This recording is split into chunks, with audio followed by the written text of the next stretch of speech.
दोस्तों, आज हम बात करते हैं हिंदुस्तान के लोकतंत्र की।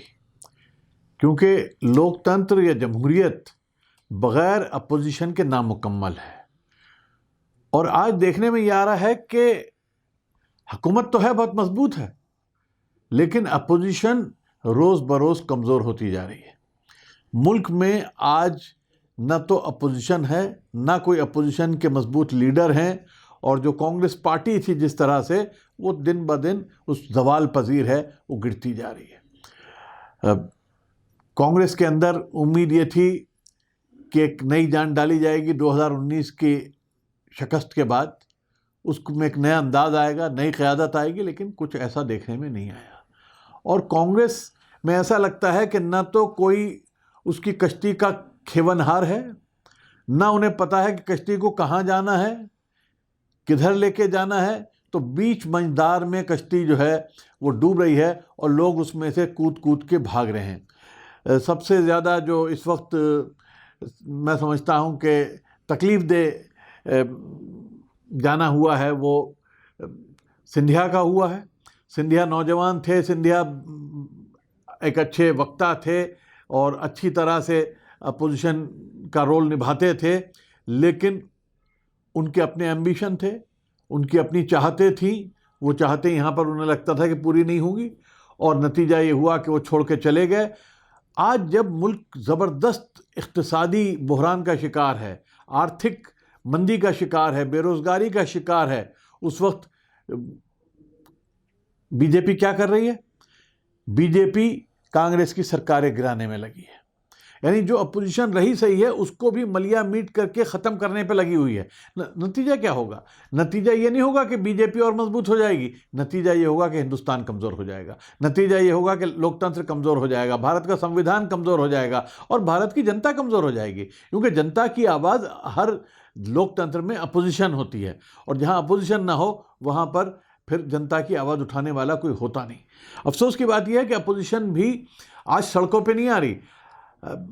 कांग्रेस को जिस तरह से आज जितनी महंगाई है, जितनी मसाइल है मुल्क के सामने, जितनी बेरोज़गारी है, जिस तरह से कोरोना वायरस का एक जो है अजाब सामने आया है, जिस तरह से पूरी मार्केट उथल पथल हो गई है, इसमें सड़कों पे आना चाहिए था कांग्रेस को। आज दुनिया में पेट्रोल के दाम जो है वो आधे से भी कम रह गए, लेकिन यहाँ पर हिंदुस्तान में जो है पेट्रोल के दाम वहीं के वहीं हैं, जबकि पेट्रोल आज ज़्यादा से ज़्यादा 40-50 रुपए लीटर बिकना चाहिए, लेकिन नहीं बिक रहा है। क्यों नहीं बिक रहा है? कि सरकार ने उसको गिराया नहीं। आज सड़कों के ऊपर अगर कांग्रेस होती और जगह जगह पेट्रोल पंप के बाहर और ऐसी जगहों पर धरने देती तो एक मैसेज जाता, लेकिन नहीं, वो नहीं कर रहे हैं इस काम को। इलेक्शन ख़त्म होते ही जो है वो गैस के सिलेंडर के दाम एकदम बढ़ा दिए गए। तो उसके ऊपर एक वक्त था जब कांग्रेस पावर में थी, तो बीजेपी के लोग जो है सड़कों पे निकल आते थे, और उनकी जो औरतें हैं, जो महिला लीडर हैं, वो गैस के वो लेकर सड़कों पे बैठ जाती थी और बर्तन लेकर उस पर चमचों से बजाया करती थी, प्रोटेस्ट करती थी। लेकिन आज ऐसा कुछ नहीं कर रही कांग्रेस। क्यों नहीं कर रही? ये कांग्रेस वाले जवाब देंगे, लेकिन लगता ऐसा है कि सोनिया गांधी मजबूरी में सदारत कर रही हैं, राहुल गांधी करना नहीं चाहते हैं, बाकी कोई है नहीं। तो ऐसे में क्या होगा? जिस कश्ती का कोई खेवनहार ना हो, जिस कश्ती का कोई पतवार संभालने वाला ना हो, कश्ती फिर तो डूबती है। तो ऐसी हालत में नुकसान सिर्फ कांग्रेस का नहीं हो रहा, नुकसान हिंदुस्तान का हो रहा है। तो दूसरी तरफ उत्तर प्रदेश जो हिंदुस्तान का सबसे बड़ा सूबा है, वहाँ क्या हालत है? वहाँ पे मुलायम सिंह बूढ़े हो गए, उन्होंने जो है जिम्मेदारी दी अखिलेश यादव को, ख़ानदान के अंदर झगड़े शुरू हो गए, वो आज तक झगड़े चल रहे हैं। जो उनके चचा के साथ चचा भतीजे की लड़ाई है, वो अपनी जगह चल रही है।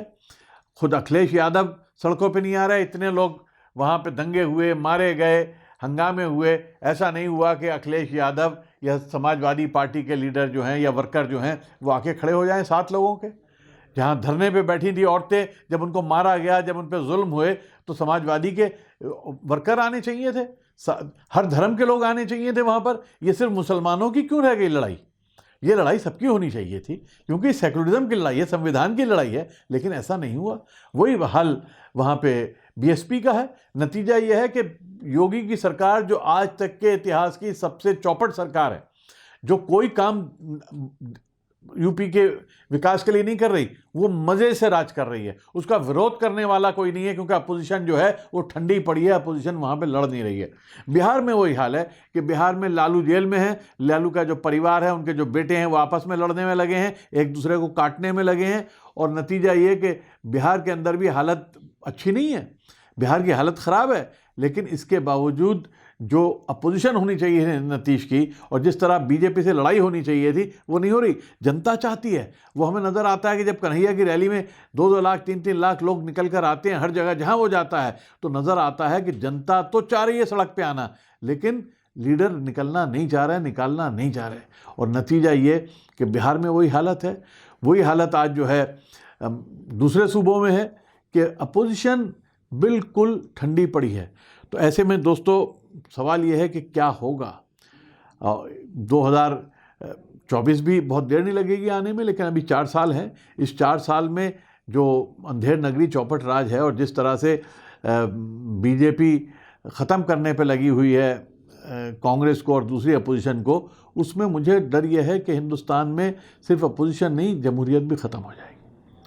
और ये जमहूरियत जो ख़त्म होगी तो फिर हमारा संविधान भी नहीं बचेगा, हमारी जो जुडिशरी है वो नहीं बचेगी। और जिस बुनियादों पर हिंदुस्तान की तामीर हुई है पिछले 70 बरस में, और जिस तरह से हिंदुस्तान ने दुनिया में अपना मकाम बनाया है, वो आहिस्ता आहिस्ता ख़त्म हो जाएगा।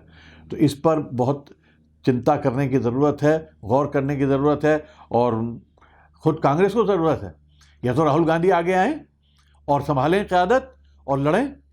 मैं उनकी एक बात की तारीफ़ करता हूं कि बार बार हारने के बावजूद उन्होंने हिम्मत नहीं हारी, वो पीछे नहीं हटे। लेकिन सिर्फ इससे काम नहीं बनता, उन्हें एक पूरी हिकमत अमली की स्ट्रेटजी बनानी पड़ेगी, उस स्ट्रेटजी के साथ आना पड़ेगा, नया खून लाना पड़ेगा कांग्रेस के अंदर। और मैं समझता हूं कि इसका एक तरीका तो ये भी है कि कांग्रेस जो बिखर गई, जो टूट गई, तमाम पुराने कांग्रेसियों को राहुल गांधी संभालें बागडोर, और कहें कि जितने पुराने कांग्रेसी हैं, बूढ़े हों जवान हों, जहां से भी हों, वो वापस आ जाएं, और बड़े पैमाने पर मेंबरशिप कैंपेन चलाया जाए। ममता बनर्जी को कहा जाए कि आप वापस आइए, टीएमसी भी कांग्रेस थी, तृणमूल कांग्रेस, और शरद पवार की जो है नेशनलिस्ट कांग्रेस पार्टी, वो भी कांग्रेस है। इन सारे कांग्रेस के जो धड़े हैं ये वापस आएँ, आके संभालें, और एक कलेक्टिव लीडरशिप बनाई जाए, एक 5 लोगों की लीडरशिप बनाएं, और वो लीडरशिप जो है वो एक नई कांग्रेस को खड़ा करे। क्योंकि अगर कांग्रेस खड़ी नहीं होगी तो मैं समझता हूं कि, मैं इसलिए नहीं कि मैं कांग्रेस को फेवर करता हूं, मैं इसलिए कि मुल्क के लिए समझता हूं, मैं मुल्क के लिए, अपोजिशन के लिए, लोकतंत्र के लिए, संविधान के लिए, हम हिंदुस्तान को बचाने के लिए, हिंदुस्तान को आगे ले जाने के लिए एक मजबूत कांग्रेस आनी चाहिए। और मजबूत कांग्रेस जो है वो आएगी जब ये हिम्मत से, हौसले से काम करेंगे। ये नहीं देखेंगे अगला इलेक्शन कैसे जीतना है, ये देखेंगे कि अगले 10 साल में कांग्रेस को कैसे ताकतवर बनाना है, और उसके लिए इन्हें बड़े बड़े फैसले करने होंगे और हिम्मत से मैदान में निकलना होगा। ये वक्त की ज़रूरत है। एक मसले पर आज बात करना चाहूँगा कि आज कुदरत जो है वो पूरी दुनिया से अपना एक बदला ले रही है, इंतकाम ले रही है। ये जो कोरोना वायरस है ये कुदरत का इंतकाम है। हमने कुदरत को नाजायज़ तौर पर इस्तेमाल किया, हमने ज़मीन के जितने रिसोर्सेज हैं उनका नाजायज़ इस्तेमाल किया, हम पूरे एनवायरनमेंट को ख़त्म करे दे रहे हैं, हम पोल्यूशन बढ़ाए जा रहे हैं, हम गाड़ियों पे गाड़ियां बना रहे हैं, हम हर गलत काम कर रहे हैं, जिससे कि पूरी जो दुनिया है उसका जो वातावरण है उसको हम प्रदूषित कर रहे हैं, उसको जहरीला बना रहे हैं। और ये जहरीला बनाने का जो काम है, तो कुदरत तो रास्ते ढूंढती है और कुदरत अपना रास्ता निकाल लेती है। तो आज हमारे सामने ये बहुत बड़ा एक चैलेंज है, जो वायरस है। ये वायरस सिर्फ एक व्यक्ति के लिए, एक शख्स के लिए ख़तरा नहीं है, ये वायरस पूरी हमारी अर्थव्यवस्था के लिए, पूरे हमारे समाज के लिए। आप ये देखिए कि बाहर से हवाई जहाज़ आने बंद हो गए, टूरिस्ट आने बंद हो गए। अब जो बाहर से आना चाहता था हिंदुस्तान, वो आ नहीं सकता, जो हिंदुस्तान से जाना चाहता है बाहर, वो जा नहीं सकता। तो क्या होगा कि पूरा हिंदुस्तान कट के दुनिया से रह जाएगा। आज इटली जो है, इटली के शहर जो जहाँ पे वेनिस में और फ्लोरेंस में लाखों टूरिस्ट होते रहे, वहाँ सन्नाटा है। यहाँ तक कि आज मक्का मदीना, जहाँ पर 1400 बरस में कभी खाली नहीं रहे, हर वक्त एक जो है लोगों की, ज़ायरीन की जो भीड़ है वो वहाँ पर रही है और वो तवाफ़ करते रहें, लेकिन वहाँ पर आज सन्नाटा है। तो ये क्या हो रहा है? ये हमारा किया हुआ है। हमने कुदरत के साथ खिलवाड़ किया है और नतीजा ये कि कुदरत हमसे बदला ले रही है। तो अब भी वक्त है कि हम इस पे सोचें और इसको देखें कि हम कुदरत के साथ मजाक करना बंद करें और ये जो वायरस है इससे लड़ने की हम तैयारी करें। अफसोस की बात यह है कि हमारे मुल्क में लोग जो है अंदाज़ा नहीं करते, जब पानी सर से ऊपर हो जाता है उसके बाद हम जागते हैं।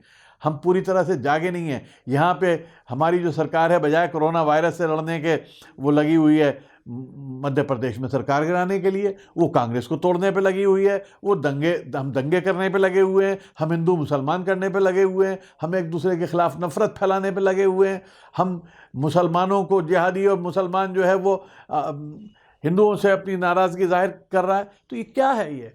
ये सब हम सच्चाई का सामना नहीं कर रहे। सच्चाई ये है कि ये जो कोरोना वायरस है, ये न हिंदू देखता है, न मुसलमान, न चीन देखता है, न अमेरिका, न सऊदी अरब देखता है, न ईरान। न लड़ते रहो सऊदी अरब ईरान। न शिया देखता है, न सुन्नी, न अमीर देखता है, न गरीब, न ये देखता है आप कितने पावर में हो, कितने मिनिस्टर्स को हो गया, हेल्थ मिनिस्टर को हो गया इंग्लैंड के कोरोना वायरस, और कई देशों में इस तरह की खबरें आ रही हैं कि ईरान की डिप्टी प्राइम मिनिस्टर को हो गया कोरोना वायरस।